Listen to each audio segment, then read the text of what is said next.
Assalomu alaykum, efirda Diyor intervyu ko'rsatuvi. Studiyada boshlovchi Shahzoda Norqulova.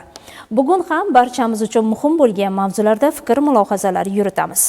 Qadimiy va saxovatli zaminimizda ko'p asrlar davomida turli millat va elat vakillari tinch totuv yashab kelgan. Mehmondo'stlik, ezgulik, qalb saxovati va tom ma'nodagi bag'rikenglik xalqimizga xos fazilat hisoblanadi. Yurtimizda tinch totuv yashashning muhim manbai o'zbek xalqining o'ziga xos mentaliteti hisoblanadi. Zero asrlar davomida shakllangan mehr-oqibat va saxovat, mehmondo'stlik xalqimizning yuksak ma'naviy fazilatlaridan biri. Bu fazilatlar eng og'ir tarixiy davrlarda sinovdan o'tdi va xalqimiz irodasini yanada mustahkamladi. Shu bois ham mamlakatimizda umummilliy totuvlikka va xorijdagi vatandoshlar bilan aloqalarni mustahkamlashga alohida e'tibor qaratilib, yaqinda prezident farmoni ham imzolandi. Bugun studiyamizga taklif etilgan mutaxassislar bilan aynan shu mavzularda fikr mulohazalar yuritamiz.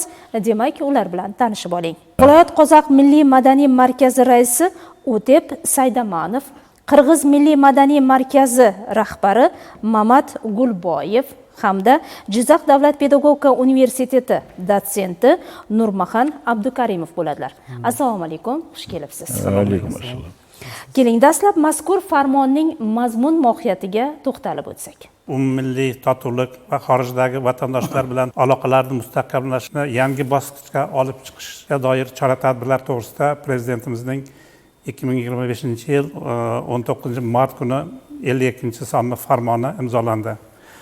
Bu farmon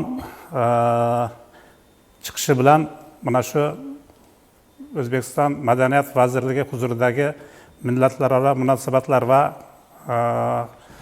xalqlar o'rtasida do'stlikni mustahkamlash qo'mitasi qaytadan tashkil etilib, Vazirlar Mahkamasi va Prezident administratsiyasi huzuridagi qo'mitaga aylandi. Ya'ni umummilliy totuvlik va xorijdagi vatandoshlar bilan aloqalarni mustahkamlash qo'mitasiga aylantirildi. Bu haqiqatdan ham mana oldingi qo'mita ham juda ko'plab ishlarni amalga oshirdi. Mana shu milliy markazlarni bir oyoqqa turg'izib, hozirgi kunda mana shu qo'shni mamlakatlar bilan bordi keldi aloqalarni mustahkamlashda bir vosita sifatida juda katta ishlar amalga oshirildi. Mana bu farmon bilan esa mana shu qo'mitaning vakolatlari kengaytirildi. Bundan tashqari mana shu chet eldagi o'qiyotgan vatandoshlarimiz bilan aloqalarni kuchaytirish, ularni O'zbekistonga bilimni transformatsiya qilish masalalari qo'yilgan. Mana aralashib ketgan elimiz turli ellatlarman, millatlarman bir semiyada jasab atırmız. Mana O'zbekiston elinde umumiy uyimiz maqsadda. Mana bizning nede 6 ellat millat joyimiz var özümüzün öçerden жұмыс істейтін сөйерден жәндегі нағып атырмыз. Құдайға шүкір, мына рахмет. Шет мемлекеттерді нелерді алатын болсақ, шет мемлекеттерге мынау туристер келіп атыр, ояқа біз жақтан кетіп атыр туризм саласында. Мынау жәндегі дүниежүзі бойынша қазақтарының 5-ші құрылтайы Экспо 17-ге де қатынастық. Міне мынау жәндегі Жамбылға инвестиция есебінде 30 адамды барып қатынасып Жамбылға, ояқтан бізге келді 19-шы жылдары.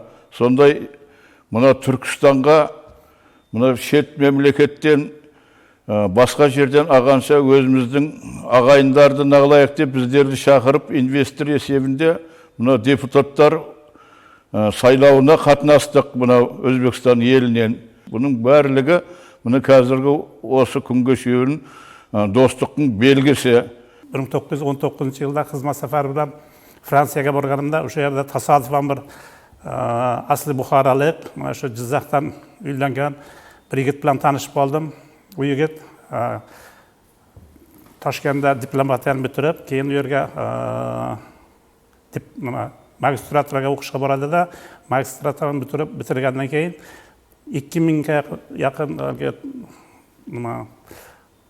yoshlar konkursdan o'tib o'sha Societe Generale degan bankka ishga qabul qilinadi. Bu bank Fransiyadagi 3-o'rinda, dunyoda 5-o'rindagi juda katta bank hisoblanar ekan. Keyin men bu sizlar bu bunaqangi endi binosi ham 100 qavatmi, juda bir ikkita juda bir baland binoda joylashgan ekan. Bu bank nima bilan shug'ullanadi? Buncha odam ishlaydi desam, bizda dedi 2000 ga yaqin faoliyat turi bor dedi. Men endi uni banker bo'lmaganim uchun 2000 ta deb turib, Jizzaxga kelgandan keyin so'rab boshladim. Bizda qancha faoliyat bilan shug'ullanadi desam, bitta 80 ta dedi. Yana bir banker 100 ta dedi, 150 ta dedi. Xullas kalom, keyin mana hozir kunda bizning banklarimiz ham juda ko'p faoliyat turi bilan faoliyat turlari kengayib bormoqda. Demak, biz o'sha yoshlardan chet eldagi o'qiyotgan, o'qishni bitirib ishlayotgan yoshlardan bilimni transformatsiya qilib, ya'ni ularni bilan aloqani mustahkamlab, lozim bo'lsa bu yerga qanaqadir yirik tashkilotlar ularni ishga jalb qilib foydalansa, juda bir samarali bo'ladi deb hisoblayman. Bilamizki, viloyatimizda, vohamizda ham ko'p millat vakillari istiqomat qiladi.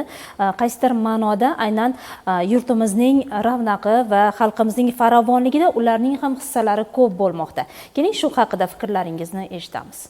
O'zbekistonlik talabalarimiz ham Qozog'iston anaqasiga Muxtor Avezov universiteti, Almatida Ahmad Yassaviy universiteti bor. Ular bilan hamkorlikda biz ish olib boramiz. Ularga bizning talabalarimiz almashinuv deydi, talaba almashinuv o'qityapmiz. Muxtor Avezov universitetida kecha yaqinda bu semestrda tugatdi. 12 ta talabamiz u yoqda o'qidi, ularda 12 ta talabamiz bizda o'qidi. Talaba almashinuvi o'tdi. Aytib o'tadigan bo'lsam, bizning Jizzax davlat pedagogik universitetini bitirib ketgan bizning shogirdlarimiz bor. Ular har biri o'sha Qozog'istondagi Chimkent oblastida biri maktab direktorlik lavozimida ishlab kelmoqda, biri zavuch bo'lib ishlab kelmoqda, biri rayonlarda ishlaydi, yaxshi ishlarda ishlab kelmoqda. O'zimizda olib qaraydigan bo'lsak, o'sha Jizzaxning o'zida ham qancha qozoq millatlarimiz bor. O'sha anaqalarimiz ham Baxt degan yigitimiz bor, u ham bankda o'sha bir bo'lim boshlig'i sifatida ishlab keladi. Albatta, azaldan vohamizda ham turli millat vakillari tinch, totuv yashab kelmoqda. Aynan o'zlari orzu qilgan kasb egalari bo'lishligi uchun ham ta'lim olishlari va o'z huquqlariga ega bo'lishliklari uchun ham barcha sharoitlar yaratib berilgan. Umummilliy totuvlikni mustahkamlash uchun bugungi kunda viloyatimizda qanday ishlar rejalashtirilmoqda? Barligi yaxshi bu, aralashib, navbatimiz turli ellat, millatdan buna konsertlerdi berib atımız, Xudo xolasa uyumsuzluq qilib, bir marakalarda, nelerde, meni keşe barligi turli ellat, millat, muna jandagi zaminde, Yangavatda meni kezdesdik, har turli ellat, millatdan jandagi. So birlik bo'lsa, tirlik bo'ladi. Elimiz, yurtimizning tinchligining belgisi, ağalınday bo'lib silasib, nağılıp, bir-birini taklif etini alsa, har turli o'yin aralashimiz nagaya beradi. Xudo xolasa mına odamda yaxshi o'tkazsak deymiz, mına Xudo xolasa naga aytsak deymiz. Mına turli ellat, millatlar bilan mına aralashib ketgan elimiz bularda ko'p ömgümde aytam qo'y, jandagi hech kim ajratolmaydi da, ajratib tasday olmaydi ham.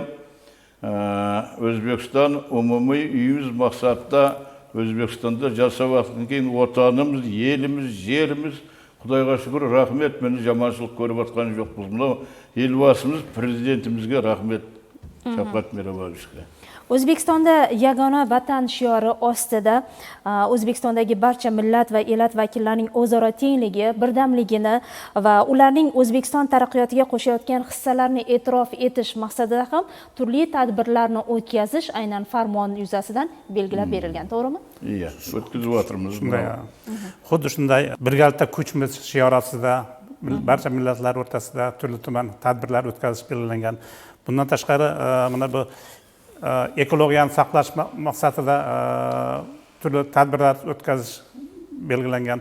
Xullas kalom shu mintaqada, O'zbekistonda, qadriyatda butun mana shu markaziy hududdagi barcha millatlar o'rtasida do'stlikni, birodarlikni, eng muhimi shu odamlarning farovonligini yashash turmush tarzini yaxshilash maqsadida juda ko'plar ishlar amalga oshirilmoqda. Mana kecha 3 kun davomida o'tgan viloyatimizda butun respublikada desa ham bo'ladi, mana 3 ta prezidentdan Xo'jand shahridagi sammiti munosabati bilan juda katta anjuman bo'lib o'tdi. Bu anjumanga butun xalq shu xursandchilik bilan eng katta bayram sifatida qatnashib, ne to'g'ri qatnashib, balki ular kimdir milliy ko'rgazma qilgan, kimdir pishiriqlar qilgan, kimdir eng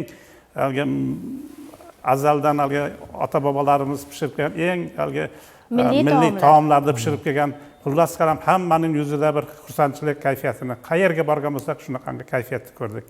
Mana bu azaldan mana shu mintaqadagi barcha millatlar bitta xalq sifatida og'a, do'st, xudo, anda, tog'a, jiyan bo'lib kelishgan.